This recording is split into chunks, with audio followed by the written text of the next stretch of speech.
Anyways, hey guys, this is Judy from Judinka Nail Art. Welcome back to my channel. And today I have another of my Halloween party series videos for you.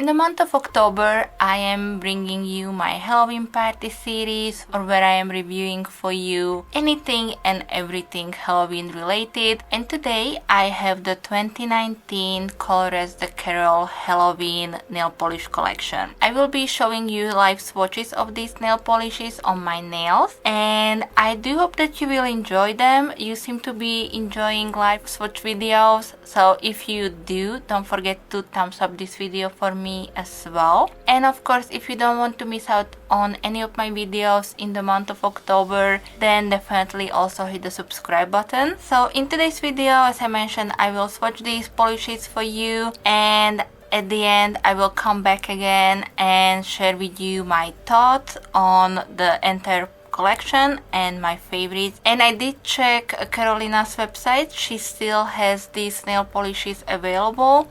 She has them in a limited amount at this point because she won't be restocking them, but at this time they're still on her website, so hopefully you can still put your hands on these if you are interested in purchasing them. I love her nail polishes and have been her fan for a long time, but this is the first time when I'm actually doing a live swatch video on her nail polishes. So again, I just hope you will enjoy it and that it will be helpful for you in case if you are still thinking about these nail polishes. Okay, enough of my rambling. Now I will jump into the review itself, or the swatches, and then I will come back.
So guys, what are your thoughts on these nail polishes from Colores de Carol? I am actually really enjoying this Halloween collection, and I would definitely recommend you to go and check them out. Again, she only has a limited amount of these available, as she won't be restocking them. So if you would like to put your hands on them, then definitely do it now while she still has some left. And I will link for you everything in the description box, so the link hopefully will still take you to the nail polishes, but I will also link just her website, so that way you can go and check out her other collections. As I said, I love her nail polishes. I have almost a full drawer of them, and I have been her big fan for years and years, so absolutely recommend it. And my favorite was definitely Dolores. That's the white one with the like curly white with the glitters in it. I just love it. I'm a really nail polish lover, and I would definitely recommend you. The formula is great. It's opaque in 2-coat. The glitters are nicely distributed, so I would absolutely recommend you that. And also for those of you who love glitters, Rosemary, that's a glitter topper. I used it over one of her other nail polishes. You can probably get it opaque in 3-coats, but I just liked it over a different nail polish rather than just on its own, so that one is also beautiful. And of course I am a purple polish lover, so Carrie, that's also a favorite. It almost has a holographic tone to it, so I really like that one. And Clarice is also beautiful. So technically all 5 of these polishes, including Annabelle, are just absolutely stunning. So go ahead, check out her website, grab these polishes while she still has them. I try to post them closer to beginning of October. I'm just a little behind, and swatch videos take a little longer to edit and post, so I'm hoping that I'm not too late yet. So let me know guys which was your favorite, and if you decided to check out her website and her nail polishes, or if you already tried any Colores de Carol nail polishes in the past, and how did you like them. I believe that's it for today's video, so thank you guys so much for being here today. Definitely stay tuned for more live swatches, stamping plate reviews, and anything Halloween related, and I will be back with some more soon. So thank you. Bye bye.